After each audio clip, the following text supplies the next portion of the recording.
Hello my dear students, myself Sukhdev Chaudhary, physics faculty team CLC।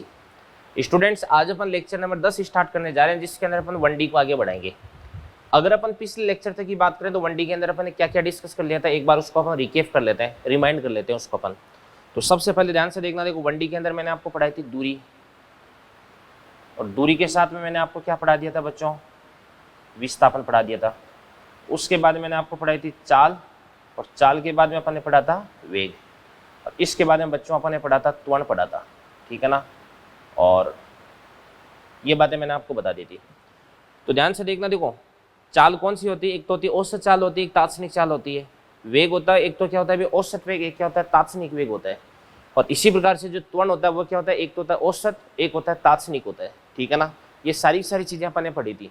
और उसके बाद मैंने आपको क्या बताया था, मैंने आपको बताया था कि जो बच्चों विस्थापन होता है, विस्थापन से क्या आता है भाई वेग, और वेग से क्या आता है इस प्रकार से त्वरण।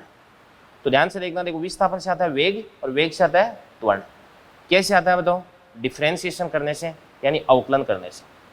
और त्वरण से क्या आता है इस प्रकार से वेग आता है, कैसे, इंटीग्रेशन करने से। और इससे क्या आता है इस प्रकार से त्वरण, इंटीग्रेशन करने से, ठीक है ना। ये चीज हो गई भी। इसके बाद मैंने आपको बताया था कि जैसे आपके पास में विस्थापन समय ग्राफ है, ठीक है, और इसके बाद में आपके पास में वेग समय ग्राफ है, और इसके बाद में आपके पास में त्वरण समय ग्राफ है। अगर इसकी अपन ढाल देखते हैं तो इसकी ढाल किसको बताती है, वेग को। और यदि अपन इसकी ढाल देखते हैं तो ये किसको बताती है, त्वरण को। और ध्यान से देखना, तो यदि इसका अपन एरिया देखते हैं, क्योंकि इससे आगे तो कुछ नहीं है, इससे पीछे आना है, तो पीछे आने के लिए आपको एरिया लगाना पड़ेगा। तो अगर इस ग्राफ का अपन एरिया देखते हैं तो एरिया किसको बताएगा, वेग को बताएगा। और यदि इसका अपन एरिया देखते हैं तो ये अपने को क्या बताएगा बताओ, विस्थापन बताएगा बच्चों, ठीक है ना। तो आगे जाने के लिए अवकलन और पीछे आने के लिए समाकलन, ठीक है ना। आगे जाने के लिए ढाल और पीछे आने के लिए एरिया। ये सारी की सारी बातें मैंने आपको बता रखी है बच्चों, ठीक है ना। इसके बाद में कुछ फॉर्मूले इसके अंदर जो बने थे वो मैं आपको बता देता हूँ। एक तो ध्यान से देखना, देखो फॉर्मूला था आपके पास v इक्वस टू क्या होता है, dx अपॉन dt। और एक होता है आपके पास a इक्वस टू क्या होता है आपके पास है, dv अपॉन dt। और v को यहाँ से अपन क्या लिख सकते हैं भाई, d अपॉन क्या हो जाएगा आपके पास है dt। v को अपन क्या लिख देंगे बच्चों, dx अपॉन है dt, ठीक है ना। तो इसको अपन फर्दर क्या लिख सकते हैं, इसको अपन लिख सकते हैं इस प्रकार से d2x अपॉन dt इस तरह हो जाएगा। और एक अपने पास में फॉर्मूला आया था a equals to v dv upon dx, ये आया था। एक इसको अपन क्या कर देंगे, क्रॉस मल्टीप्लाई करके इंटीग्रेट कर देंगे, तो आपके पास x आ जाएगा। तो x इक्वस टू क्या हो जाएगा आपके पास में v dt from t1 to t2। और एक आपके पास हो जाएगा इस प्रकार से a dt from t1 to t2। ये आपके पास में क्या बन जाएगा बच्चों, v बन जाएगा, क्या बन जाएगा, v बन जाएगा, ठीक है ना। और एक अपन यहां से भी निकाल सकते हैं, क्या लिख सकते हैं, ध्यान से देखना, देखो v dv इक्वस टू क्या देगा आपके पास a dx, ठीक है ना। तो यहां से आपके पास x1 x2, ये v1, ये आपके पास में v2 हो गया, ठीक है ना। ये बातें हुई थी भाई, कोई दिक्कत नहीं होनी चाहिए इसके अंदर। इसके बाद में चलो अपन ग्राफ्स की बात भी कर लेते हैं एक बार में, ठीक है ना भाई। ये चीजें तो अपन ने पढ़ रखी है, सारी वही चीजें मैं आपको बता रहा हूँ जो मैंने आपको पढ़ा दी है, ठीक है। इसके बाद में अपन ग्राफ बनाते हैं। तो कौन सा ग्राफ बनाते हैं, सबसे पहले अपन बनाते हैं विस्थापन और समय के बीच में ग्राफ, यानी xt ग्राफ अपन बनाते हैं। तो एक काम करो आप, सबसे पहले एक बार इन चीज़ों को आप देख लें, ठीक है ना, माइंड में इनको आप रिकेप कर लें। तो उसके बाद में अपन ग्राफ से वो डिस्कस करते हैं बच्चों, ठीक है। चलो बच्चों, अपन बहुत सारे जो ग्राफ्स है वो अपन डिस्कस करते हैं, ठीक है ना। तो यहाँ पर मैं हेडिंग डाल देता हूँ, इसको अलग से टॉपिक बना देते हैं अपन, नाम बन जाएगा इसका ग्राफिकल सेक्शन। पता ना, ग्राफ वाला क्वेश्चन बहुत ही इंपॉर्टेंट होता है, तो ग्राफ को आपको बहुत अच्छे से पढ़ना है बच्चों, ठीक है ना। तो सबसे पहले अपन बात करते हैं कौन सा ग्राफ, फर्स्ट ये आपके पास हो जाएगा xt ग्राफ, यानी विस्थापन और समय के बीच में अपन ग्राफ बनाने जा रहे हैं। अब आपको बताया कि जैसे मतलब dx अपॉन dt, ये क्या होता है आपके पास में वेग होता है, और इसको अपन क्या बोल सकते हैं भाई, टेन थीटा बोल देंगे, यानी क्या बन जाएगी आपके पास में ढाल, ठीक है ना। अब देखो ध्यान से, x और t के बीच में कौन कौन से ग्राफ बन सकते हैं, एक तो ये वाला ग्राफ बन सकता है x और t के बीच में, जिसके अंदर एक्स है इस प्रकार से कांस्टेंट रहता है। एक ध्यान से देखना, जब एक्स और टी के बीच में कौन सा ग्राफ बन सकता है, देखिएगा ये एक्स हो गया, ये टी हो गया, तो एक्स और टी के बीच में ऐसा ये ग्राफ बन सकता है।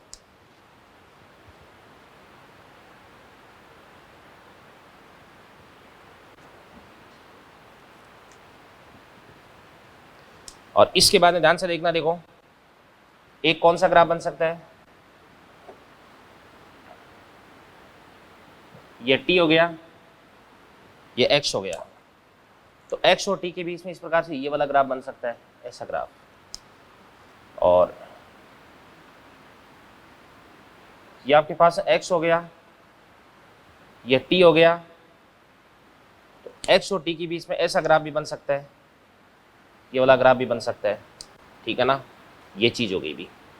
तो एक बार इतने ये जो मैंने ग्राफ्स बनाए, इन सारे सारे ग्राफ्स की डिटेल में यहाँ पर लिख देता हूँ, तो ध्यान से देखना। देखो सबसे पहले अपन बात करते हैं इस वाले ग्राफ की, तो ध्यान से देखना। देखो टाइम तो बढ़ता है बट एक्स है, यानी इसकी जो पोजीशन है वो चेंज नहीं होती, यानी टी बराबर 0 पर भी पार्टिकल का डिस्प्लेसमेंट इतना था, यहाँ पर भी इतना ही है, यहाँ पर भी इतना ही है, यहाँ पर भी इतना ही है, यहाँ पर भी इतना ही है, यानी टाइम के रेस्पेक्ट में पार्टिकल है उसका डिस्प्लेसमेंट चेंज नहीं हो रहा, विस्थापन चेंज नहीं हो रहा, ठीक है ना।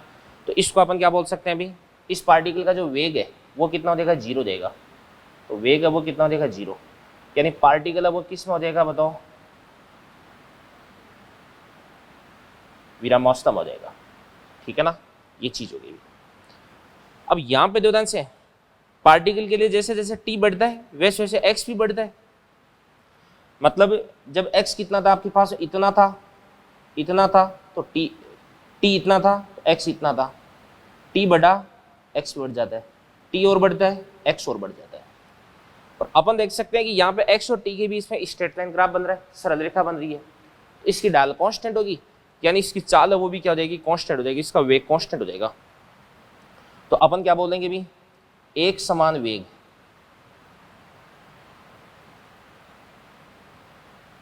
मतलब इसको अपन क्या बोल देंगे, इसको अपन बोल देंगे यूनिफॉर्म मोशन, यानी समरूप गति हो जाएगी बच्चों। यहां पर अगर अपन बात करें तो इस ग्राफ की जो स्लोप है वो बढ़ रही है, यानी इसकी ढलान है ऊपर की तरफ जाने पे बढ़ रही है, यानी इसकी जो चाल है वो क्या हो रही है बताओ, बढ़ रही है।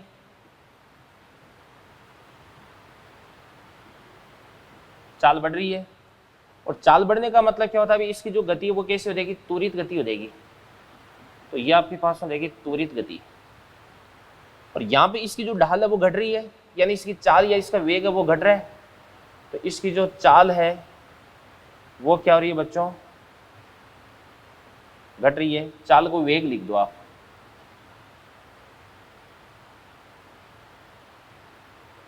वेग बढ़ रहा है, और यहाँ पे जो वेग है वो क्या है बच्चों, घट रहा है। और वेग अगर घटता है तो इसको अपन क्या बोलते हैं, इसको अपन बोलते हैं मंदित गति। क्या बोलते हैं, मंदित गति, ठीक है ना, ये चीज होगी भी। तो एक्स और टी के बीच में इतने सारे ग्राफ बन सकते हैं, वो सारे सारे ग्राफ मैंने आपको यहाँ पे बता दिए हैं। तो चलो एक्स टी ग्राफ के बाद में अगला अपन ग्राफ देखते हैं, सेकेंड वी टी ग्राफ। तो ये आपके पास है वी टी ग्राफ। तो वी टी ग्राफ के अंदर देवदान से कौन कौन से वी टी ग्राफ बन सकते हैं, सबसे पहले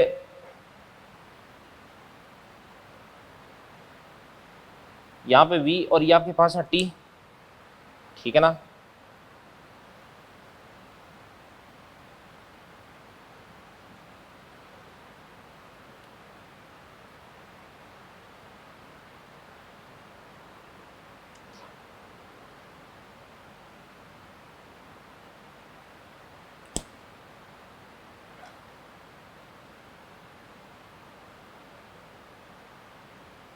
ये अपन ने वीटी ग्राफ बना दिया। इसके बाद अगला वीटी ग्राफ कौन सा बन सकता है देवदान से, कई सारे ग्राफ बन सकते हैं। ये v हो गया, ये आपके पास t हो गया। चलो इस एक के अंदर ही मैं दो ग्राफ बना देता हूँ ना, तो ये वाला वीटी ग्राफ भी बन सकता है और ये वाला वीटी ग्राफ भी बन सकता है। दोनों को मैं अलग अलग यहाँ पर एक्सप्लेन कर दूंगा। इसके बाद में अगला वीटी ग्राफ कौन सा बन सकता है देवदान से? अगला वीटी ग्राफ बन सकता है ऐसे, ये आपके पास में टी हो गया, ये वी हो गया, तो ग्राफ बन जाएगा इस प्रकार से यू, ये वीटी ग्राफ हो गया। अगला वीटी ग्राफ देवदान से, ये वी, ये आपके पास है टी, तो वी और टी के बीच में ऐसा ग्राफ बन गया, ठीक है। और एक अपन यहीं पे और बना देते हैं, ये टी, ये वी, ऐसा ग्राफ बन जाएगा। तो चलो समझते हैं सारे के सारे ग्राफ अपन यहाँ पे देखो ध्यान से। सबसे पहले ये वाला ग्राफ देखो ध्यान से, देखो टी बराबर 0 पे वी कितना भी 0 है, टाइम तो बढ़ता है बट इसकी स्पीड है वो हमेशा 0 रहती है, यानी इस स्थिति में पार्टिकल वो क्या रेस्ट में रखा हुआ है, विरामावस्था में रखा हुआ है। तो अपन बोल सकते हैं कि v बराबर कितना हो जाएगा इस स्थिति में 0, यानी पार्टिकल हो जाएगा आपका विरामावस्था में, ठीक है ना। इसके बाद ध्यान से देखना, देखो अगर अपन ऊपर वाले ग्राफ की बात करते हैं तो ध्यान से देखना, देखो टाइम तो बढ़ता है बट इसकी वेलोसिटी है वो कांस्टेंट रहती है, पॉजिटिव है, ठीक है ना। तो अपन बोल सकते हैं कि वेलोसिटी v बराबर क्या हो जाएगा आपके पास है नियत, और साथ में क्या हो जाएगी आपके पास है पॉजिटिव भी हो जाएगी, यानी इसको अपन क्या बोल सकते हैं भी समरूप गति, यूनिफॉर्म मोशन हो जाएगी बच्चों। यहां पे अगर अपन देखेंगे तो यहां पर भी वेलोसिटी नियत है बट नेगेटिव है, और नेगेटिव वेलोसिटी का मतलब क्या होता है, पार्टिकल है किसी कांस्टेंट वेलोसिटी से नियत वेग से ऋणात्मक दिशा में गति कर रहा है, ठीक है ना, ऋणात्मक एक्स एक्स के अनुदिश गति कर रहा है मान लो। तो यहाँ पर भी अपन बोलेंगे v बराबर क्या हो जाएगा आपके पास है नियत, और इसको अपन क्या बोलेंगे नेगेटिव, और ये भी आपके पास में क्या बन जाएगी बच्चों, समरूप गति हो जाएगी, ठीक है ना। इसी प्रकार से यहाँ पर अगर अपन बात करते हैं तो जैसे जैसे टाइम बढ़ता है वैसे वैसे वेलोसिटी है वो क्या होती है भी बढ़ती है, ठीक है ना। जैसे जैसे टाइम बढ़ता है वैसे वैसे वेलोसिटी बढ़ती है, और वेलोसिटी और टाइम के बीच से जो ग्राफ है उस ग्राफ की जो ढाल है वो किसको बताती है, त्वरण को बताती है। तो यहाँ पे इसके पास में ढाल है और इसकी ढाल है वो एक समान है, तो इसका त्वरण है वो भी क्या हो जाएगा एक समान हो जाएगा। तो अपन बोलेंगे कि इसका जो वेग है वो क्या हो रहा है बच्चों, बढ़ रहा है, तो इसको अपन बोलेंगे एक समान त्वरित गति, ये आपके पास हो जाएगी एक समान त्वरित गति हो जाएगी। यहां पर अपन बात कर सकते हैं v और t के बीच में ग्राफ है, तो टाइम के रेस्पेक्ट में वेलोसिटी है वो तो बढ़ रही है, और वेलोसिटी अगर बढ़ रही है इसका मतलब इसके पास में त्वरण तो है, एक्सेलरेशन तो इसके पास में है, बट ध्यान से देखना, देखो वेलोसिटी और टाइम के बीच में जो ग्राफ है उसकी स्लोप यानी उसकी ढाल क्या बताती है, त्वरण को बताती है, और इसकी ढाल है वो क्या हो रही है टाइम के रेस्पेक्ट में बढ़ रही है, यानी ग्राफ वो ज्यादा खड़ा हो रहा है, ठीक है ना। तो इसका त्वरण है वो भी क्या हो रहा है, बढ़ रहा है। तो अपन बोल देंगे ध्यान से देखना, देखो त्वरण वो क्या हो रहा है बच्चों, बढ़ रहा है, त्वरण बढ़ रहा है, इसका मतलब वेलोसिटी है वो भी क्या हो रही है, ऑब्वियसली बढ़ रही है बच्चों, ठीक है ना, त्वरण बढ़ रहा है। यहां पर अपन बात करते हैं v और t के बीच में ग्राफ दे रखा है। अब सुनना ध्यान से, वेलोसिटी और टाइम के बीच में ग्राफ दे रखा है, आपको वेलोसिटी है वो तो टाइम के रेस्पेक्ट में बढ़ ही रही है, पर वेलोसिटी तो ऊपर की तरफ ही जा रही है, ठीक है ना। बट वेलोसिटी और टाइम के बीच में जो ग्राफ है उसकी ढाल क्या बताती है, एक्सेलरेशन। तो ढाल है वो टाइम के रेस्पेक्ट में घट रही है, क्योंकि इसका जो इंक्लिनेशन है, इसका जो झुकाव है एक्स अक्ष के साथ में वो तो समय के सापेक्ष घट ही रहा है ना। देखो इस प्रकार से ये समतल हो रहा है, मतलब ये हॉरिजॉन्टल की तरफ जा रहा है ये। तो अपन क्या बोल सकते हैं अभी, इसका जो त्वरण है, त्वरण ध्यान से देखना, देखो बच्चों ये घट रहा है, बट फिर भी इसकी जो वेलोसिटी है वो क्या हो रही है, बढ़ रही है बच्चों। समझ में आ गई ना बातें, ये चीज। तो इतने सारे ग्राफ मैंने आपके साथ में डिस्कस किए हैं, इनको अच्छे से आप नोट कर सकते हो, स्क्रीनशॉट ले सकते हो, जैसी आपकी मर्जी, ठीक है ना। तो बेटा ध्यान से देखना, देखो मैं आपको अभी भी एक चीज बता देता हूँ कि जो ग्राफ वाले इक्वेशन होते हैं उनके अंदर आपको अपना जो सेंस ऑफ ह्यूमर है वो बहुत ज्यादा काम में लेना होता है, ठीक है ना भाई। ग्राफ को पढ़ना भी अपने आप में एक कला होती है। ग्राफ के अंदर जो भी फिजिकल क्वांटिटीज का वेरिएशन आपको दे रखा है, भौतिक राशियों का परिवर्तन आपको दे रखा है, उसको पढ़ना, उसको एनालाइज करना, ये बड़ा इंपॉर्टेंट काम होता है बच्चों, ठीक है ना। तो ग्राफ्स के ऊपर आपको कमांड है वो बनानी पड़ेगी, ठीक है ना। और धीरे धीरे एक बार अगर आपकी हैबिट बन गई तो उसके बाद में आपको किसी प्रकार की कोई खास प्रॉब्लम नहीं होगी, ठीक है ना। तो आप अच्छे से बिल्कुल एक एक चीज़ को समझते हुए आगे बढ़े बच्चों। तो वेलोसिटी और टाइम के बीच में ग्राफ अपन ने डिस्कस कर लिया, उसके बाद में 80 ग्राफ है वो अपन बच्चों डिस्कस करने जा रहे हैं, यानी एक्सेलरेशन और टाइम के बीच में ग्राफ, ठीक है ना। तो थर्ड ग्राफ हो जाएगा आपके पास है 80 ग्राफ, एक्सेलरेशन और टाइम के बीच में ग्राफ है। तो भाई ये कोई ज़्यादा इंपॉर्टेंट नहीं है भाई, ये आपके पास ए और टी के बीच में ग्राफ हो गया, ठीक है ना। एक के अंदर भी मैं सारी बना देता हूँ। देखो यहाँ पर तो एक्सेलरेशन अब वो कितना भी मान के चलेगा 0, ये तो 0 एक्सेलरेशन की लाइन हो जाएगी, ठीक है ना। यहाँ पर जो एक्सेलरेशन अब वो क्या है अभी पॉजिटिव, यहाँ पर एक्सेलरेशन अब वो क्या है नेगेटिव है। तो इसके अंदर अपन बोल सकते हैं कि एक्सेलरेशन ए बराबर क्या हो जाएगा आपके पास में पॉजिटिव। यहाँ पर अगर अपन बात करते हैं इसके अंदर, तो इसके अंदर ए बराबर कितना आपके पास में 0, और इसके अंदर अगर अपन बात करते हैं तो ए बराबर क्या हो जाएगा आपके पास में नेगेटिव। तो यहाँ पर एक्सेलरेशन पॉजिटिव है और कांस्टेंट है, यानी नियत है, नेगेटिव है और कांस्टेंट है यानी नियत है, ठीक है ना। तो ध्यान से देखना, देखो पॉजिटिव एक्सेलरेशन है तो यहाँ पर जो वेलोसिटी है वो ओब्वियसली क्या होती है, बढ़ती है। और नेगेटिव एक्सेलरेशन है तो नेगेटिव एक्सेलरेशन का मतलब क्या बोल सकते हैं, अगर वेलोसिटी भी नेगेटिव डायरेक्शन में होगी तब तो वेलोसिटी का मैग्नीट्यूड है वो क्या होगा, बढ़ेगा, बट नेगेटिव में बढ़ने का मतलब घटना ही होता है। तो अपन तो ऐसे बोलेंगे कि एक्सेलरेशन अगर नेगेटिव है तो इस स्थिति में वेलोसिटी क्या होती है बच्चों, घटती है, ठीक है ना।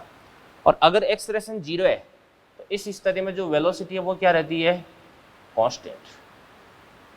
आप ये तो समझो ना कि वेलोसिटी क्या होती है, वेग क्या होता है। भाई किसी भी वस्तु का जो वेग है वो अपने को क्या बताता है कि वस्तु कितना तेजी से विस्थापन कवर कर रही है, वही तो वेग हो गया ना। इसी प्रकार से त्वरण क्या होता है कि वस्तु का वेग है वो कितना तेजी से परिवर्तित हो रहा है, वेलोसिटी कितनी तेजी से इसकी बढ़ रही है, ठीक है ना।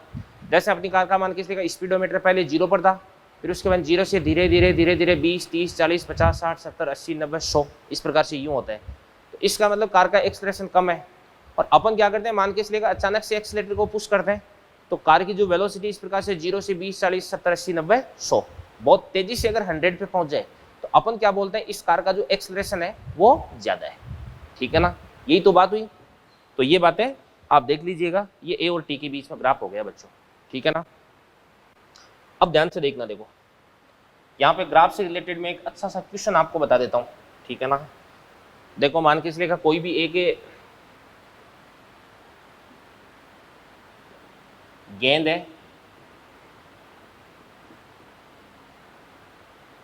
ठीक है ना। इस गेंद को ऊपर की तरफ फेंका जाता है, ऊपर की ओर फेंका जाता है, ठीक है ना। अब सुनना ध्यान से देखना, एक गेंद है इसको ऊपर की ओर फेंका जाता है। सबसे पहले ऊपर की तरफ जो डायरेक्शन है उसको तो आपको क्या लेना है, पॉजिटिव, और नीचे की तरफ जो डायरेक्शन है उसको आपको क्या लेना है बच्चों, नेगेटिव, और धरातल है उसको आपको क्या लेना है बताओ, रेफरेंस यानी निर्देश,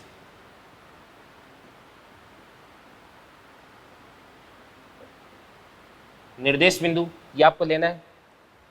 तो इस गेंद की संपूर्ण गति के लिए आपको है ना, एक तो एक्स टी ग्राफ, एक वी टी ग्राफ और एक आपको ए टी ग्राफ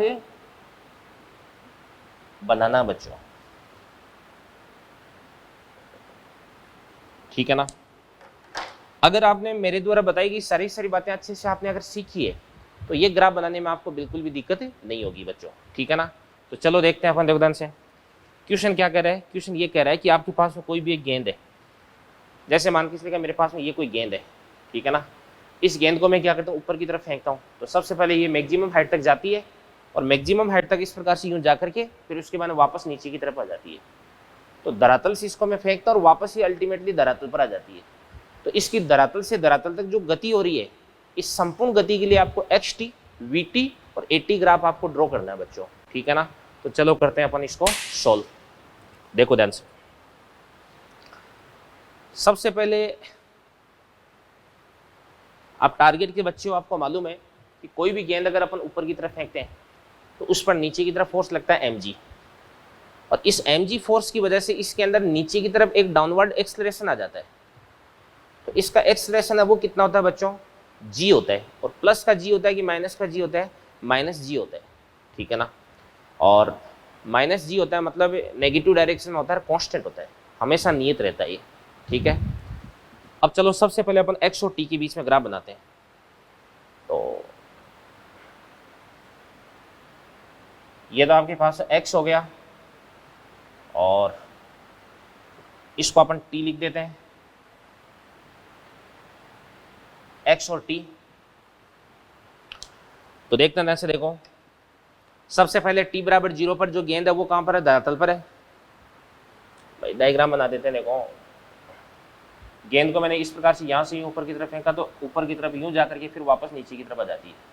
तो t बराबर कितना हो जाएगा 0, यहाँ पर t बराबर कितना हो जाएगा आपके पास t/2, और यहाँ पर t बराबर कितना हो जाएगा आपके पास t।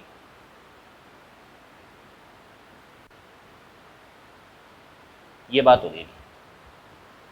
तो 0 से लेकर के t/2 तक तो इसका जो x है भाई, धरातल से इसका जो विस्थापन है वो बढ़ता है और फिर घट करके वापस 0 जाता है। यानी यहाँ से लेकर के यहाँ तक तो इसका जो विस्थापन है वो क्या होता है बच्चों, इस प्रकार से बढ़ता है, और फिर उसके बाद यहाँ पर घट करके वापस कितना हो जाता है, 0 हो जाता है। तो अब अपने को ग्राफ बनाना है। कैसे ग्राफ बनाएंगे, देखो ध्यान से।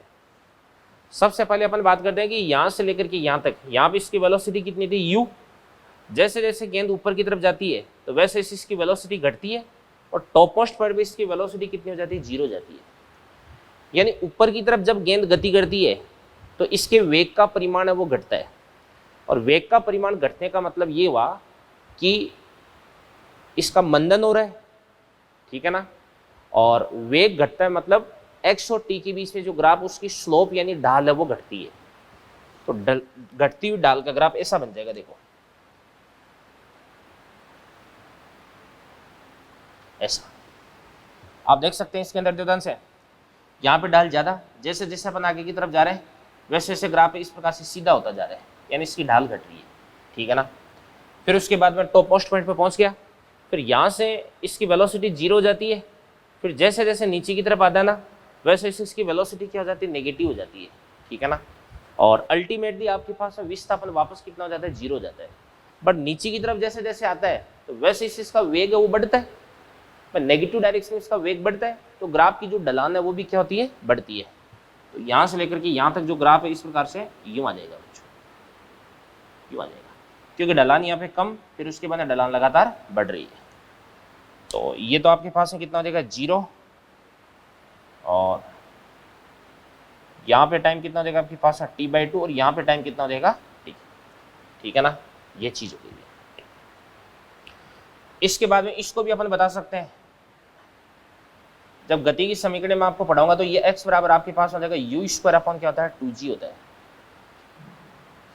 इस गेंद को अपन ने किस वेग से ऊपर की तरफ फेंका है, u वेग से, और गेंद वापस जब नीचे की तरफ आती है तो भी इसका वेग कितना हो जाता है, u हो जाता है, ठीक है ना। ये चीज हो गई। इसके बाद में v और t के बीच में ग्राफ बनाता हूं मैं। ये तो t हो गया, ये आपके पास v हो गया। तो t बराबर 0 पर v बराबर कितना है, प्लस u, ठीक है ना।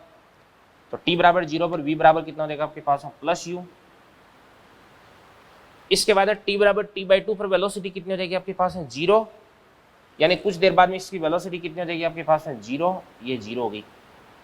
और इसके बाद में t बराबर t पर वेलोसिटी कितनी हो जाएगी -u, तो -u हो जाएगी इस प्रकार से u, ये -u हो गई, ये -u हो गई, ठीक है ना। तो आपको क्या करना है, इन तीनों पॉइंट्स को मिलाना है।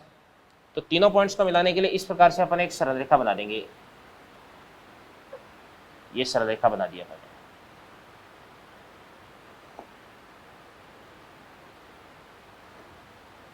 तो देखिएगा ध्यान से, देखो यहाँ पे वेलोसिटी कितनी थी आपके पास में प्लस यू, यहाँ पे वेलोसिटी कितनी होगी 0, और यहाँ पे वेलोसिटी कितनी देगी माइनस यू। यहाँ पे टाइम कितना है 0, यहाँ पे टाइम कितना देगा t/2, और यहाँ पर टाइम कितना देगा आपके पास में t हो जाएगा बच्चों, ठीक है ना। तो ये आपने v और t के बीच में बना दिया ग्राफ। अब मैं a और t के बीच में ग्राफ बना रहा हूँ, ये t ये a। संपूर्ण गति के दौरान इसका जो त्वरण है वो क्या रहता है अभी -g रहता है,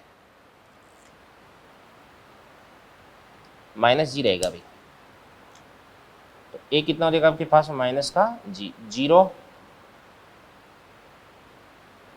ये t/2, और ये टाइम कितना देगा आपके पास t। क्योंकि जब ये गेंद हवा के अंदर रहेगी तो इस पे नीचे की तरफ केवल a की फोर्स लगता है mg, तो नीचे की तरफ a की त्वरण आता है g आता है, और नीचे की तरफ जो डायरेक्शन उसको अपन क्या लेंगे नेगेटिव लेंगे, ठीक है ना। तो ये वाला क्वेश्चन आप अच्छे से देख सकते हैं बच्चों। तो चलिए स्टूडेंट्स 1D वाले चैप्टर के अंदर अब तक अपन जितना भी पढ़ चुके हैं उन पे अपन बेस्ट अच्छे क्वेश्चंस करते हैं। तो सारे के सारे जो क्वेश्चंस है इंपॉर्टेंट है, और अब तक अपन ने जो भी पढ़ा उसके कंसेप्ट है वो क्लियर करने के पॉइंट ऑफ व्यू से काफ़ी इंपॉर्टेंट है। तो एक एक क्वेश्चन को अपन अच्छे से समझते हुए सोल्व करेंगे। सबसे पहला क्वेश्चन देखो क्या करे कि आपको बोला जा रहा है कि x क्या दे रखा है आपको t² - 4t + 8 दे रखा है, ठीक है ना। क्या दे रखा है आपको x t² - 4t + 8, यानी पार्टिकल के डिस्प्लेसमेंट का टाइम के साथ में जो रिलेशन है वो आपको गिवन है बच्चों, यानी x और t के बीच का जो संबंध है वो आपको दे रखा है, ठीक है ना। अब आपको बोला जा रहा है कि जब v = 0 है तो x बराबर कितना देगा, मतलब जब पार्टिकल वो रेस्ट में आता है, विरामावस्था में आता है, तो इस स्थिति में इस पार्टिकल का विस्थापन कितना हो जाएगा ये आपको बोला जा रहा है अभी। तो बहुत ही आसान है, देखो क्वेश्चन के अकॉर्डिंग अपन चलते हैं। सबसे पहले x तो आपको दे रखा है, अब आपको बोला जा रहा है जब v = 0 तो कब v = 0 कब होगा, तो सबसे पहले x है यानी विस्थापन है, वहां से वेग पे जाना पड़ेगा। और मैंने आपको बता दिया कि विस्थापन से वेग अपन कैसे पता करते हैं, अवकलन करके। तो चलो अपन इसका एक बार अवकलन कर देते हैं बच्चों। तो v = क्या होता है आपके पास में, v = यह होता है आपके पास है dx/dt। तो यहाँ से आपके पास में अगर इसका अवकलन कर देंगे तो t² का अवकलन कितना होता है बताओ, 2t, माइनस 4t का अवकलन कितना होता है 4, और प्लस 8 का अवकलन कितना होता है 0। ये तो आपके पास में v आ गया बच्चों। आपको बोला रहा है जब v = 0, तो यहाँ से v = 0 फुट करो, तो अपन पुट कर देंगे जब v = 0, और v अपन कितना निकाल चुके हैं 2t माइनस क्या देगा आपके पास 4। तो यहाँ से आपके पास 2t बराबर क्या देगा 4, तो यहाँ से आपके पास t बराबर कितना देगा बच्चों 2 सेकेंड। यानी अगर आपने v को 0 पुट कर दिया तो आपके पास t बराबर 2 सेकेंड आ रहा है, यानी इस कण का जो वेग है वो t = 2 सेकेंड पर 0 होगा, ठीक है ना। यानी t बराबर 2 सेकेंड पर पार्टिकल वो रेस्ट में आएगा, ठीक है ना।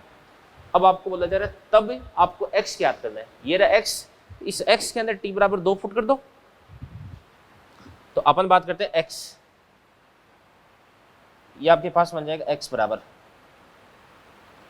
तो x बराबर क्या हो जाएगा बताओ, ये हो जाएगा आपके पास t², तो t कितना देगा 2, तो 2 का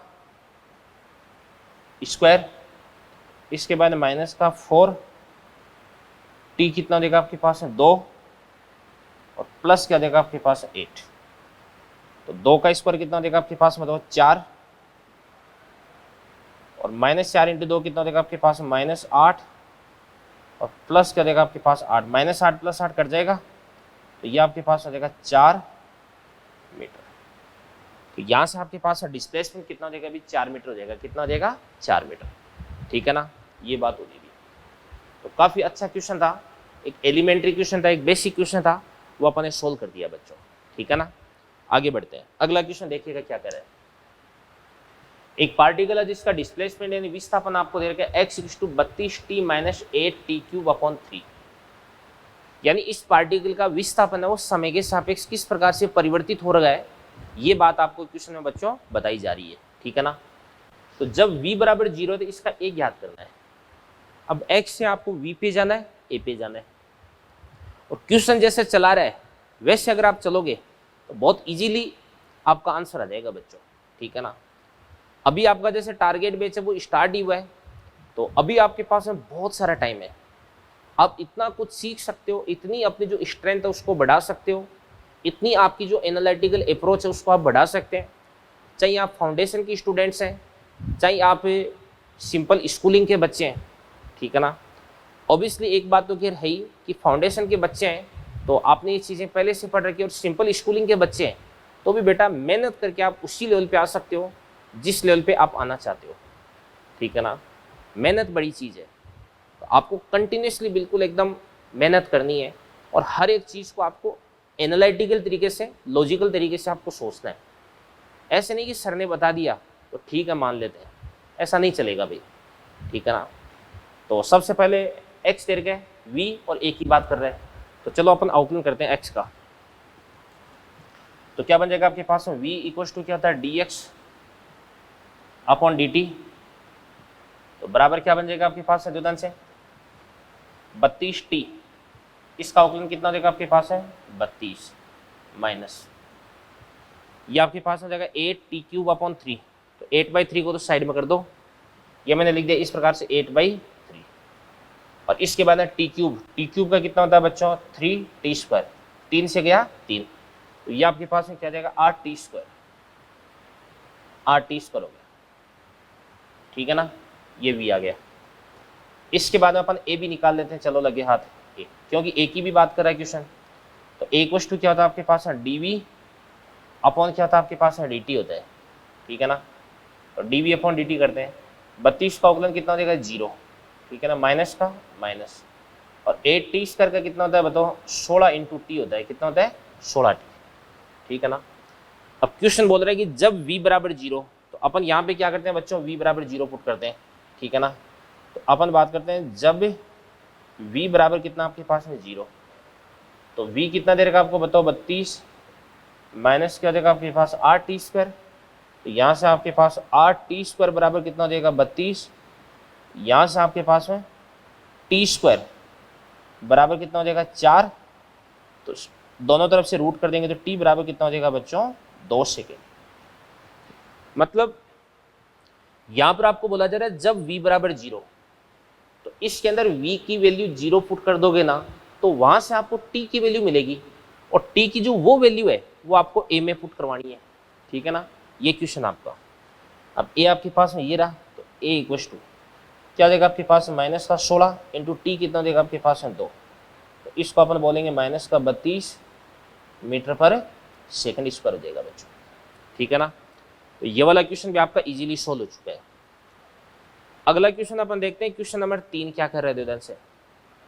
ये कह रहा है कि t बराबर 0 पर v बराबर 0, यानी ध्यान से देखना, देखो एक पार्टिकल है जिसका t बराबर 0 पर जो वेलोसिटी है वो कितनी भी 0 है, यानी पार्टिकल रेस्ट में रखा हुआ है, और इस पार्टिकल का जो एक्सलेरेशन है त्वरण है वो a बराबर क्या दे रखा है आपको 4x दे रखा है, तो यहाँ से आपको x बराबर 2 मीटर पर v ज्ञात करना है। तो चलिए इसका सॉल्यूशन देखते हैं, ध्यान से देखना। देखो सबसे पहले आपको ये दे रखा है कि t दे रखा है आपको tv, और ध्यान से देखना, देखो आपको भाई ऐसे बोल देते हैं इसमें x बराबर 0 पर, t बराबर 0 है x बराबर 0, एक ही बात है अभी, ठीक है ना।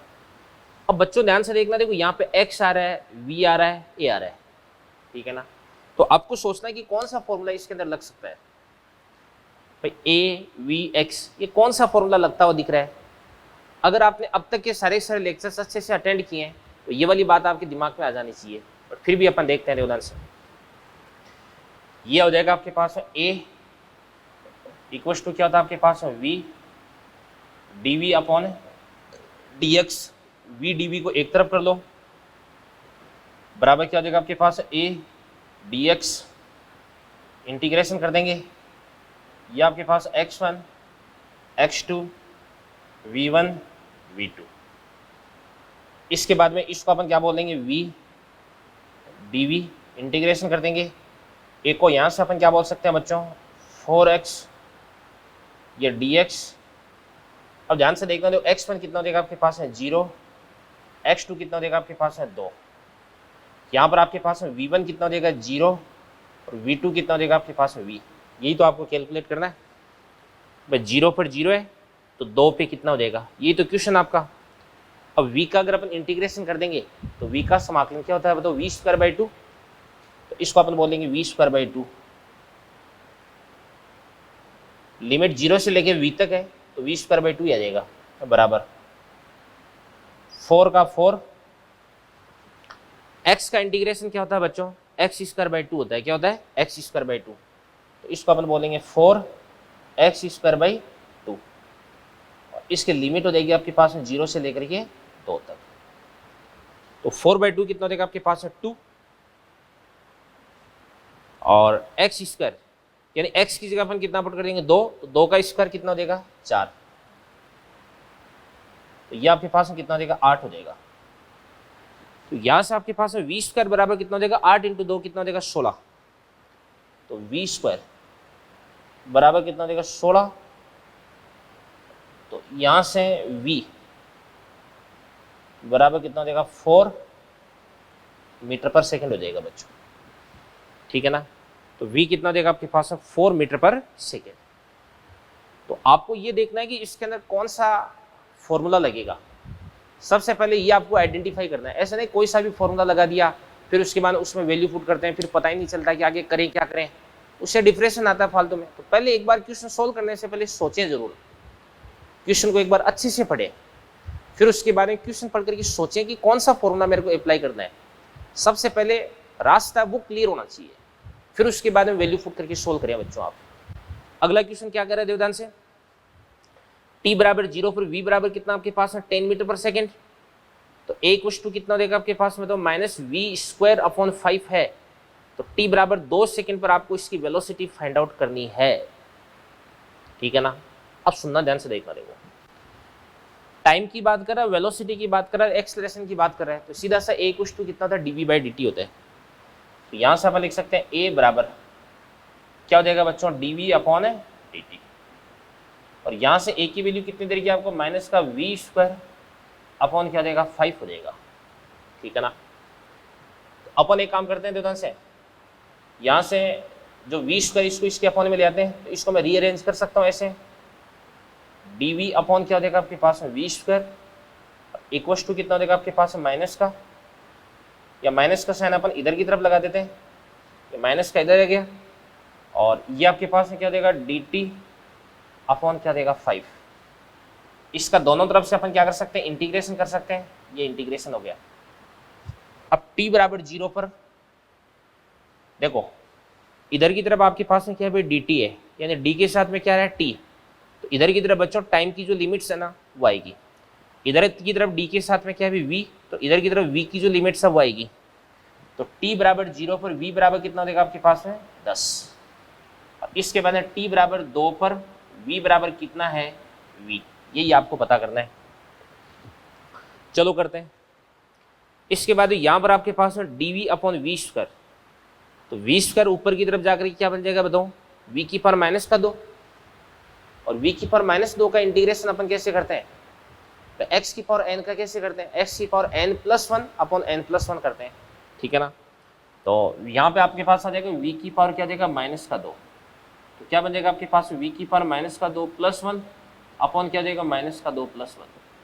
तो क्या बन जाएगा आपके पास है v की पावर माइनस 1 अपॉन कितना देगा माइनस 1 हो जाएगा, ठीक है ना। तो ध्यान से देखना, देखो ये माइनस 1 है ना, माइनस ये इस माइनस माइनस के साथ में माइनस माइनस का साइन तो कट जाएगा, और v की पावर माइनस का 1 है, ये क्या बन जाएगा 1/v बन जाएगा। तो इसको अपन क्या बोलेंगे भाई 1/v, और लिमिट्स अपन पुट कर देंगे 10 से लेकर के v तक बराबर 1/5 ये आ जाएगा बाहर की तरफ। और इसके बाद dt का इंटीग्रेशन क्या देगा आपके पास है t, और लिमिट अपन पुट कर देंगे 0 से लेकर के 2 तक। अब यहाँ पे v की जगह एक बार अपन v पुट कर देते हैं, तो क्या बन जाएगा आपके पास 1/v। इसके बाद माइनस कितना देगा आपके पास 1/v को अपन क्या पुट कर देंगे 10 बराबर, ये आपके पास में कितना देगा 1/5, और t की जगह कितना पुट कर देंगे 2, तो कितना देगा 2/5 हो जाएगा, 2/5। तो यहां से आपके पास में ध्यान से देखना, देखो 1/v बराबर 1/v बराबर कितना देगा आपके पास में 2/5 प्लस कितना देगा आपके पास में तो 1/10। तो इसका एलसीएम कितना देगा आपके पास में, तो इसका एलसीएम आ जाएगा इस प्रकार से 10 आ गया ना, तो कितना देगा आपके पास में भाई, 10 आ गया तो 5 2 2 2 4 प्लस कितना देगा 1 5/10 यानी 1/2 आ गया। यहां से आपके पास बच्चों v बराबर कितना देगा 2 मीटर पर सेकेंड। ये आपके पास है v की वैल्यू आ गई। तो ये 4 क्वेश्चन सोल्व करने के बाद में आपको लग गया होगा कि इंटीग्रेशन और डिफरेंशिएशन ये 2 टॉपिक्स तो आपको आनी चाहिए भी, यानी अवकलन और समाकलन। और बच्चों अवकलन और समाकलन भी बहुत ही बेसिक वाले अवकलन समाकलन अपन यहाँ पे करेंगे, बहुत ही टफ वाले अवकलन समाकलन आपको नहीं करने हैं। जैसे एक तो x की पावर n का कैसे करते हैं अवकलन और समाकलन, वो आप सीख लें। और एक जैसे normally sine theta cos theta tan theta इनके अवकलन समाकलन है वो आप सीख लें, ठीक है ना। इससे ज़्यादा आपको कुछ सीखने की ज़रूरत नहीं है इसके अंदर। आप अपने इंटरेस्ट के हिसाब से सीखना चाहें तो सीख सकते हैं, बाकी काम आपका इतने से हो जाएगा, ठीक है ना। तो इन चारों क्वेश्चंस को आप अच्छे से देख लें, समझ लें, नोट कर लें इनको आप। तो चलिए बच्चों, इसके बाद में 3 अपन और बहुत इंपॉर्टेंट क्वेश्चंस हैं वो अपन सोल्व करने जा रहे हैं। तो देखिएगा ध्यान से। सबसे पहला क्वेश्चन क्या कर रहा है, x बराबर t² माइनस कितना हो जाएगा 4t + 8। अब यहाँ पे आपको बोला जा रहा है t बराबर 0 से t बराबर 5 सेकंड के मध्य औसत वेग व औसत चाल ज्ञात करो। ये बड़ा इंपॉर्टेंट क्वेश्चन है भाई, ठीक है ना। तो चलो इस क्वेश्चन को पहले मैं स्टार लगा देता हूँ। यहाँ पे मैंने स्टार क्यों लगाया, क्योंकि ध्यान से देखो इसके अंदर एक तो आपको पूछा जा रहा है इस प्रकार से औसत वेग, और एक आपको पूछी जा रही है औसत चाल। भाई औसत वेग वो किस पे डिपेंड करता है, विस्थापन पे, और औसत चाल किस पे डिपेंड करती है, दूरी पे। यानी आपको दूरी और विस्थापन अलग अलग याद करना है, और दूरी और विस्थापन की अलग अलग बात कर रहा है। इससे मेरा आइडिया जा रहा है कि डेफिनेटली पार्टिकुलर वो कहीं ना कहीं डायरेक्शन चेंज करता है, यानी पार्टिकुलर पलटी मारता है, यूटर्न लेता है बच्चों, ठीक है ना। और मैंने आपको क्लियरली समझा रखा कि जहाँ पे पार्टिकल यूटर्न लेता है वहाँ पे इस पार्टिकल की वेलोसिटी कितनी होती है, 0 होती है, यानी इस पार्टिकल का वेग कितना हो जाता है बच्चों, 0 हो जाता है, ठीक है ना। तो देखते हैं अपन, देखो ध्यान से। सबसे पहले आपको पता करना है अभी x आपको दे रखा है, तो सबसे पहले अपन बात करते हैं यूटर्न पॉइंट। आप तो ये तो देख लो कि भाई यूटर्न पॉइंट है वो कहाँ पे होगा। यूटर्न पॉइंट पर आपको मालूम है कि जो वेलोसिटी होती है वो कितनी होती है, 0 होती है। ये आपको मैंने पहले ही बता रखा है अभी, ठीक है ना। कोई मान के चलिए अपना दोस्त है जो कि अपना रूममेट अपने रूम में रहता है, वो यहाँ से मान के चलेगा सीधी सड़क पे जाकर के वापस आ गया। अब वो बोलता है कि मैंने कितनी दूरी तय की है, तो अपन ऐसे थोड़ा ना बता पाएंगे। अपन तो ये बोलेंगे कि तूने यूटर्न कहाँ से लिया, तो जाने की और आने की जो टोटल डिस्टेंस है वो अपन ऐड कर देंगे, तो टोटल डिस्टेंस अपने को प्राप्त हो जाएगी बच्चों। तो इसके लिए ये मैटर करता है कि उसने यूटर्न कहाँ से लिया भाई, यानी मैक्सिमम ये कहाँ तक जाकर के है, तभी अपन इसकी दूरी है वो अपन ज्ञात कर पाएंगे, ठीक है ना। तो यूटर्न पॉइंट पे वेलोसिटी कितनी होती है, 0 होती है बच्चों, ठीक है ना।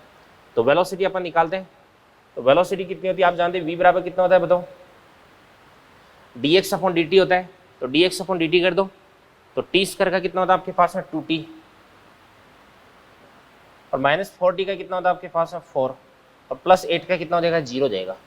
तो 2t - 4 को अपन 0 कर देंगे, तो 2t बराबर 4 हो जाएगा। तो t बराबर कितना हो जाएगा आपके पास में 2 सेकेंड।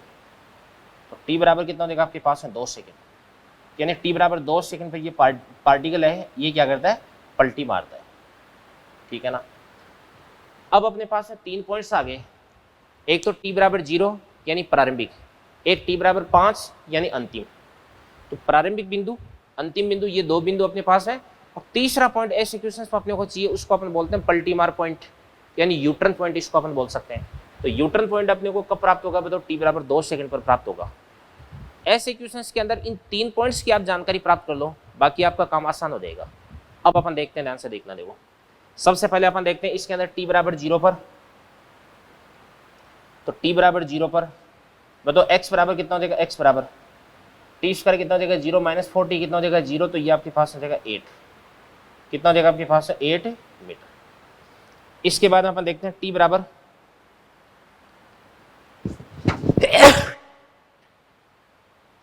पलटी कब मारता है भाई, ये 2 सेकंड पर, तो t बराबर 2 सेकंड पर x बराबर 2 सेकंड पे, तो क्या हो जाएगा, ध्यान से देखना, देखो 2 का स्क्वायर कितना देगा 4, माइनस 4 इंटू 2 कितना देगा आपके पास 8, प्लस कितना देगा आपके पास 8, माइनस 8 प्लस 8 कट जाएगा, तो ये कितना देगा आपके पास है 4 मीटर। इसके बाद में अपन बात करते हैं t बराबर 5 पर। फाइनली आपको t बराबर 5 पर पता करना है ना, तो t बराबर 5 पुट कर दो इसके अंदर। करता हूं मैं देवदान से पुट। 5 का स्क्वायर कितना देगा आपके पास है 25, माइनस 5 इंटू 4 कितना देगा आपके पास है 20, और प्लस क्या देगा आपके पास 8। देख लो 5 पुट करना है ना, तो 5 का स्क्वायर 25 माइनस 5 इंटू 4 20 प्लस कितना देगा 8 हो जाएगा। तो 25 में से 20 को अगर अपन माइनस कर देंगे तो कितना देगा आपके पास है 5, तो 8 और 5 कितना देगा आपके पास है 13। तो x बराबर कितना देगा बच्चों, ये आपके पास हो जाएगा 13 मीटर हो जाएगा। अब अगर इस पार्टिकल का अपन पाथ बनाते हैं, इसका रास्ता अगर अपन बनाते हैं तो कैसे बना सकते हैं, देखो ऐसे बना सकते हैं। यहां पर तो आपके पास x बराबर 0 है, यहां पर आपके पास x बराबर कितना है बताओ 4, यहां पे x बराबर कितना आपके पास 8, और यहां पर आपके पास x बराबर कितना हो जाएगा बताओ 13। अब पार्टिकल की अगर अपन बात करते हैं तो t बराबर 0 पर कहां पर है ये बताओ, x बराबर 8 पर है, यानी पार्टिकल यहां पर है, ठीक है ना, पार्टिकल यहां पे है भाई। इसके बाद t बराबर 2 पर ये कहां पे जाता है, x बराबर 4 पर जाता है, यानी यहां से कहां तक जाता है, यहां तक जाता है। और इसके बाद t बराबर 5 पर पार्टिकल कहां पे पहुंच जाता है, x बराबर 13 पर पहुंच जाता है। तो यहां से ये पलटी मारता है और पलटी मार करके इस प्रकार से यहां पे पहुंच जाता है, यहां पे पहुंच गया अभी। अब अगर आपको इसकी दूरी ज्ञात करनी है, दूरी, तो दूरी कैसे ज्ञात करते हैं देवदान से, आपको निकालनी है पार्टिकल की दूरी। तो दूरी बराबर 8 से कहां पे गया 4, तो कितना चला ये 4, 4 से कहां पे जाता है बताओ 13, तो कितना चला ये 9। तो यहां से आपके पास में देखो कितना आ गया टोटल, 9 और 4 कितना हो जाएगा बताओ 13, तो इसको अपन बोलेंगे 13। तो यहां से अपन निकाल लेते हैं इसकी औसत चाल बराबर दूरी बटा समय 13 बटा 5, तो कितना देगा आपके पास में 2.6 मीटर पर सेकेंड। इसके बाद में आपको निकालना है इसका विस्थापन। तो विस्थापन कितना हो जाएगा, अभी पहले कहां पे था 8 पे था और अल्टीमेटली कहां पे पहुंच गया 13 पे। 8 से 13 पे जा रहा है, बीच में कहीं पे भी जाके कोई मतलब नहीं है, प्रारंभिक और अंतिम बिंदु अपने को पता होना चाहिए। तो कितना हो जाएगा विस्थापन 5, तो आपको निकालना औसत वेग। तो औसत वेग कितना हो जाएगा विस्थापन बटा समय, तो इसको अपन बोलेंगे 1 मीटर पर सेकेंड हो जाएगा, ठीक है ना। तो क्वेश्चन बड़ा शानदार था, क्योंकि इस क्वेश्चन के अंदर पार्टिकल वो अपनी डायरेक्शन चेंज करता है, पलटी मारता है, यूटर्न लेता है, और आपके पास जो यूटर्न पॉइंट है उस यूटर्न पॉइंट की आपको पोजीशन मालूम होनी चाहिए, तभी आप इसके द्वारा तय की गई दूरी ज्ञात कर सकते हैं। तो ऐसे क्वेश्चन बच्चों आपके कभी गलत नहीं होने चाहिए, अच्छा क्वेश्चन है ये। चलिए अगला क्वेश्चन अपन देखते हैं। x बराबर कितना होता है 1/t स्क्वायर है, तो t बराबर 2 सेकंड पर आपको इसका एक्सलेरेशन यानी त्वरण ज्ञात करना है, ठीक है ना। तो चलो करते हैं। x बराबर आपको दे रखा है 1/t स्क्वायर, तो इसको आप लिख देंगे x बराबर कितना होगा आपके पास t की पावर माइनस का 2, तो v बराबर कितना होता है आपके पास dx अपॉन dt। तो t की पावर माइनस का 2 का अवकलन करते हैं, अवकलन में क्या करते हैं अभी पावर को आगे लाते हैं, तो कितना देगा आपके पास माइनस का 2, और इसमें से एक कम कर देंगे, तो -2 -1 कितना देगा -3, तो t की पावर माइनस का 3, तो नीचे आकर के आपके पास t की पावर 3 बन जाएगा, ठीक है ना। इसके बाद में या इसको अपन क्या लिख सकते हैं अभी -2 और t की पावर कितना देगा -3 बन जाएगा। फिर अपन एक याद करते हैं, तो a बराबर कितना होता है आपके पास dv अपॉन dt, तो क्या बन जाएगा आपके पास -2 है ना, -2 आ गया, और इसके बाद में t की पावर -3 है ना, तो -3 तो -3 आगे आ जाएगा, तो माइनस माइनस क्या हो जाएगा आपके पास प्लस, और 3 इंटू 2 कितना देगा आपके पास है 6, और t की पावर -3 -1 कितना देगा -4, तो नीचे आकर के प्लस का 4 बन जाएगा, तो t की पावर 4। तो यहाँ से आपके पास है 6 का 6 और t बराबर कितने पे, 2 पे पता करना है, 2 की पावर 4, तो 2 की पावर 4, तो 6 बटे 2 की पावर 4 कितना होता है आपके पास है 16, तो इसको अपन बोल सकते हैं 3/8 मीटर पर सेकंड स्क्वायर। यही आपका आंसर हो गया बच्चों, ठीक है ना। तो अवकलन और समाकलन ये तो आपको आनी ही चाहिए भाई। अगला क्वेश्चन अपन देखते हैं, टी बराबर कितना दे रखा है आपको, X square plus B X, और यहाँ पर आपको बोला जा रहा है कि ए बी बराबर क्या अभी कांस्टेंट है, तो आपको इस कण का मंदन ज्ञात करना है। क्या करना है, इस कण का मंदन ज्ञात करना है। तो चलो करते हैं, मंदन ज्ञात करते हैं। तो कैसे करेंगे, एक्स बराबर एक्स स्क्वायर, टी बराबर A X square plus B X दे रखा है, ठीक है ना। तो अपन एक काम करते हैं, दोनों तरफ से इसका x के सापेक्ष अवकलन कर देते हैं। तो चलो x के सापेक्ष अवकलन करते हैं। तो मैं लिख देता हूं x के सापेक्ष अवकलन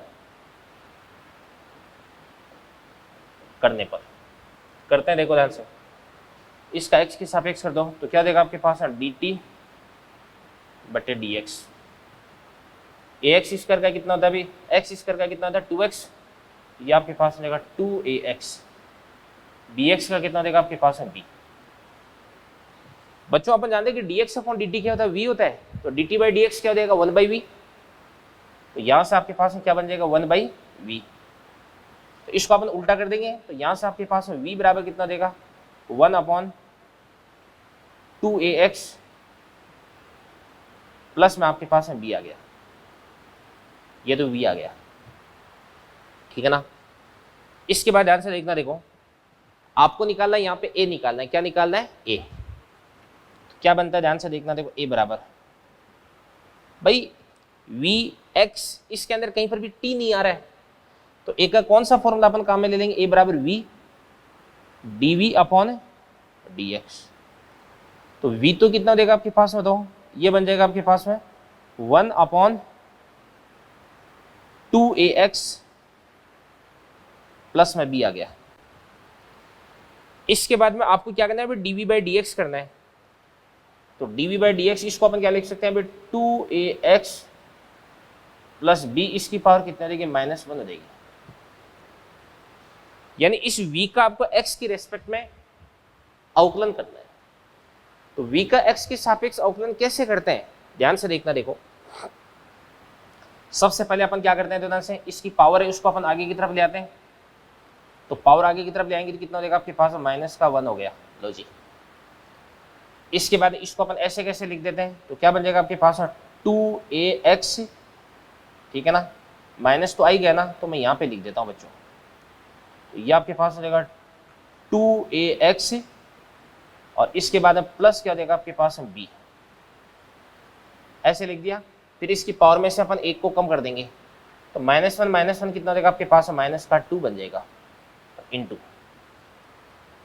इतना करने के बाद में आपके पास जो 2x प्लस b है ना, इस 2x प्लस b का अपन एक बार अवकलन और करेंगे, तो b का अवकलन तो कितना देगा आपके पास है 0, और 2ax का कितना होता है 2a होता है, क्या होता है बच्चों 2a होता है, तो इनटू क्या देगा आपके पास है 2a।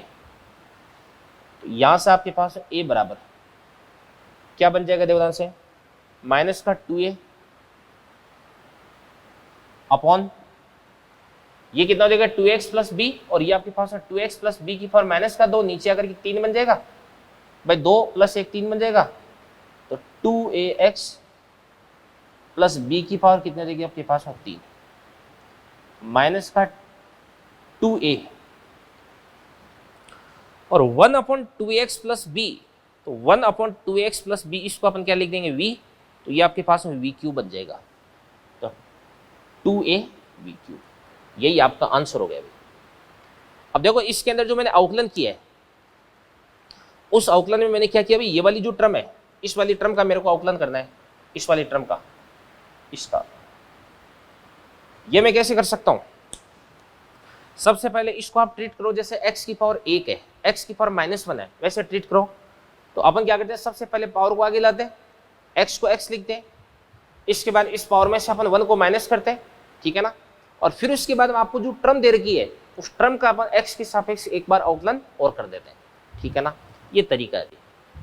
तो तो अवकलन और समाकलन पे आपको कमांड है वो बनानी पड़ेगी बच्चों, ठीक है। तो ये बहुत अच्छे अच्छे 3 क्वेश्चंस मैंने आपको करवाए, तो इन तीनों क्वेश्चंस को आप अच्छे से नोट कर लें, स्क्रीनशॉट ले लें, जो आपकी मर्जी। तो बच्चों अवकलन और समाकलन की काफ़ी सारी बातें अपन कर रहे हैं, तो मैं एक काम करता हूँ, थोड़ा सा आपको अवकलन और समाकलन के बारे में इंट्रोडक्शन दे देता हूँ, ठीक है ना। तो देवदान से अपन बात करते हैं किसकी, अवकलन की। भाई मेनली अपने जो काम आता है ना वही मैं आपको बता देता हूँ, ठीक है ना। तो ये आपके पास है डी बाई डी एक्स, यहाँ पर जैसे मान के चलिएगा आपके पास में कोई भी कॉन्स्टेंट आ गया जो परिवर्तित नहीं होता, तो इसका तो कितना होता है, 0 होता है। इसके बाद में डी बाई डी एक्स, यहाँ पे कोई भी आ गया आपके पास है के एक्स की पावर एन, के तो कोई भी कांस्टेंट है, ठीक है ना, के तो कोई भी कांस्टेंट, जैसे अपन लिखते हैं 2x², तो x स्क्वायर से पहले 2 लिखा हुआ है वो के, तो बच्चों के को तो अपन क्या लिख देते हैं, के लिख देते हैं, x की पावर n, x की जो भी पावर है ना उस पावर को अपन आगे लेके आते हैं, उसके बाद x को अपन x लिखते हैं, और इसकी पावर n है ना इसमें से अपन 1 कम कर देते हैं, ठीक है ना। और फिर उसके बाद जिसकी पावर है ना, जिसकी पावर है उसका एक बार अपन अवकलन और कर देते हैं गुणा में, तो इनटू कितना होता है आपके पास है dx अपॉन dx, ये तरीका है। इसके बाद में d अपॉन dx, जैसे sin x है, इसका क्या होता है आपके पास है cos x, sin के साथ में x है ना, तो अपन लिख देते हैं dx अपॉन dx। और इसी प्रकार से d upon dx cos x, तो cos x का क्या होता है बताओ, माइनस का sin x, ठीक है ना। और इसके बाद में क्या बन जाएगा आपके पास में dx बाई dx। और इसके बाद में यहां से आपके पास है d by dx log base ex हो गया, तो इसका आता है 1 by x dx by dx होता है, मतलब ये dx बाई dx तो 1 ही हो गया ना, तो 1 बाई एक्स हो गया, इसका माइनस साइन एक्स हो गया, इसका कोस एक्स हो गया, इसका के एन एक्स की पावर n-1 हो गया, ये बातें हो गई। तो ये तो अवकलन हो गया। और इसके बाद है समाकलन की, अगर अपन बात करते हैं तो समाकलन जैसे मतलब d by D x, sorry जैसे आपके पास है के डी एक्स, ये के क्या है, कॉन्स्टेंट है, तो k का तो क्या देगा आपके पास है k, और dx का क्या देगा आपके पास x। इसके बाद x की पावर n का या k x की पावर n का अगर समाकलन करना है तो क्या करते हैं, ध्यान से देखना, देखो k को तो अपन लिखते हैं k, x की पावर n है ना, तो x का n, तो इसकी पावर में अपन 1 को ऐड कर देते हैं अपॉन n+1 है ना, ये अपन नीचे भी लिख देते हैं।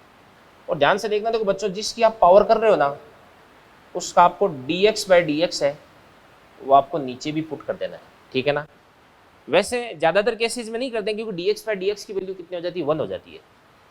इसके बाद हो जाना से sin x का क्या होता है आपके पास, मतलब माइनस cos x, और cos x का क्या होता है बच्चों, समाकलन क्या होता है sin x होता है, और 1 बाई एक्स का क्या होता है बच्चों, ये होता है आपके पास log बेस ई x होता है, और इन सब में प्लस में c भी आपको लिखना है, ये समाकलन नीतांक होता है भाई, ठीक है ना। तो ये इतने अवकलन और समाकलन अगर आपको आते हैं ना, तो ये मान लो कि आप मैकेनिक्स में अवकलन और समाकलन की वजह से आपको कभी भी कोई दिक्कत नहीं होगी, ठीक है बच्चों। तो आज का लेक्चर अपन यहीं पे एंड करते हैं। तो thank you very much, all the best. जो भी बातें मैंने आपको अच्छे से पढ़ाई है उन बातों को आप अच्छे से पढ़ें। अगले लेक्चर में 1D के मैं क्वेश्चंस भी आपको टिक करवा दूंगा, ठीक है बच्चों।